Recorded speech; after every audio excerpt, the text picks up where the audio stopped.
இலங்கை நாட்டினுடைய அதிமேதகு ஜனாதிபதி ரணில் விக்ரமசிங்க அவர்களுடைய ஆலோசனைக்கு அமைவாக தோட்ட உட்கட்டமைப்பு மற்றும் நீர்வளங்கள் துறை கௌரவ அமைச்சர் ஜீவன் தொண்டமான், அதே போல நுவரெலியா மாவட்ட பாராளுமன்ற உறுப்பினர் கௌரவத்துக்குரிய மருதுபாண்டி ராமேஸ்வரன் அவர்களுடைய ஆலோசனைக்கு அமைவாக மத்திய மாகாணத்தினுடைய கௌரவ ஆளுநர் ஊடாக வழங்கப்பட்ட அபிவிருத்தி குழுவினுடைய பிரதானிகளாக நியமனங்கள் பிரதேச சபைகளுக்காக வழங்கப்பட்டிருக்கின்றன. அதன் அடிப்படையிலே இன்று அக்ரபத்தனை பிரதேச சபையினுடைய அபிவிருத்தி குழுவினுடைய பிரதானியாக நடவடிக்கைகளை மேற்கொள்வதற்காக இன்று என்னுடைய கடமைகளை நான் இன்று காரியாலயத்திலே பொறுப்பேற்றேன்.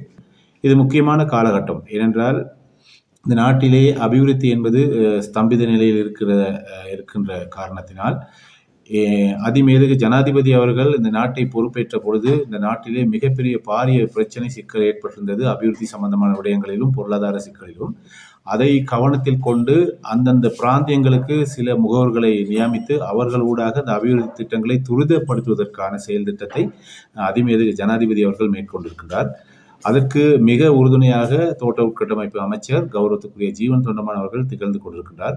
அதன் அடிப்படையிலே எதிர்வரும் காலங்களில் முன்னெடுக்கப்படவிருக்கின்ற பாரிய அபிவிருத்தி திட்டங்களை மிக துரித கதியிலே செய்து மக்களுடைய பாவனைக்காகவும் மக்களுடைய தேவைகளுக்காகவும் அவர்களுக்கு வழங்குவதற்கு ஏற்பாடுகள் நடந்த வண்ணம் இருக்கின்றன. அதே போல உங்களுக்குமே தெரியும், கடந்த நான்கு ஆண்டுகளுக்கு மேலாக அபிவிருத்தி பணிகள் நடக்கவில்லை. ஏன் அபிவிருத்தி பணிகள் நடக்கவில்லை? நாட்டினுடைய பொருளாதார சிக்கல். ஏன் பொருளாதார சிக்கல் வந்தது? நாட்டினுடைய அபிவிருத்தி பணிகளுக்கு பணத்தை செலவழித்தால் மக்கள் சாப்பிடுவதற்கே வழி இல்லாமல் போய்விடும் என்ற ஒரு நிலை கூட இருந்தது. எனவே அதையெல்லாம் தாண்டி பார்த்தால் இப்போது சர்வதேச நாணய நிதியத்தினுடைய வழிகாட்டலுக்கு அமைய மக்களது பாவனைக்கு தேவையான அன்றாட பாதைகளோ அல்லது அபிவிருத்தி பணிகளோ அல்லது போனால் நீர்வளங்கள் துறையோ அல்லது அவர்களுக்கு தேவையான அன்றாட தேவைகளை பூர்த்தி செய்ய வேண்டிய அபிவிருத்தி பணியிலே செயல்பட்டு கொண்டிருக்கின்றது. இன்று சர்வதேசமே இலங்கை நாட்டை பார்த்து மூக்கில் மேல் விரலை வைக்கின்றார்கள். எப்படி இவ்வளவு சீக்கிரம் இந்த கடன் பிரச்சனையிலிருந்து வெளியே வந்தார்கள் என்று.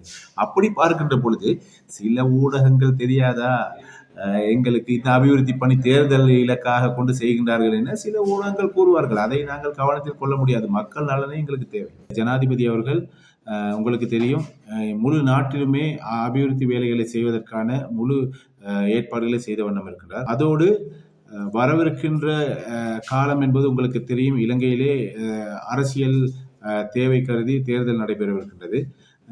அதற்காக மட்டுமல்லாது இந்த தேர்தலையும் தாண்டி மக்களது அபிவிருத்தி பணிகள் கடந்த 4 ஆண்டுகளுக்கு மேல் தேங்கி இருக்கின்றது. அந்த தேங்கி கிடந்த அபிவிருத்தி பணியை முன்னெடுத்து செல்வதற்காக வழங்கப்பட்ட அந்த நியமனம் என்பதை நாங்கள் முறையாக செயல்படுத்தி மக்களுக்கு இந்த விடயங்களை கொண்டு செல்வதிலே தயாராக இருக்கின்றோம். அதே போல விசேடமாக அக்ரபத்தனை பிரதேசத்திலே அக்ரபத்தனை பிரதேச சபைக்கு சுமார் 100 மில்லியன் ரூபாய் பணம் ஒதுக்கி இருக்கின்றார்கள் எங்களுடைய கௌரவ அமைச்சர் ஜீவன் தொண்டமான் அவர்கள்.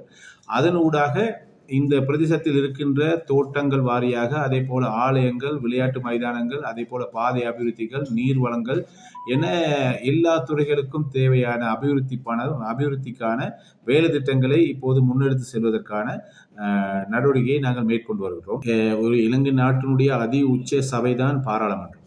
பாராளுமன்றத்தின் ஊடாக தொழிலமைச்சர் மனுஷ நாணயக்கார் அவர்கள் அந்த தொழிலமைச்சருடைய செயலாளர் ஊடாக பாராளுமன்றத்திலே அனுமதியை பெற்று நேரடியாக வர்த்தமானி அறிவித்தல் கொடுத்திருந்தார். அதாவது தோட்ட தொழிலாளருக்கு 1700 கொடுக்க வேண்டும் என்று. அதை இலங்கை நாட்டினுடைய ஜனாதிபதி அதிமேதகு ரணில் விக்ரமசிங்க அவர்கள் தான் மேடையில் அறிவித்தார். எனவே இந்த அறிவிப்பை தொடர்ந்து அந்த அறிவிப்புக்கு எதிராக தோட்ட கம்பெனிகள் வந்து முதலாளிமார் சம்மேளனம் நேரடியாக வழக்கு தொடர்ந்தார்கள். இந்த சம்பளத்தை வழங்க முடியாது என்று. இவர்களுக்கு என்ன செய்ய முடியும் என்று கூறவில்லை, ஆனால் வழங்க முடியாது என கூறியிருந்தார்கள்.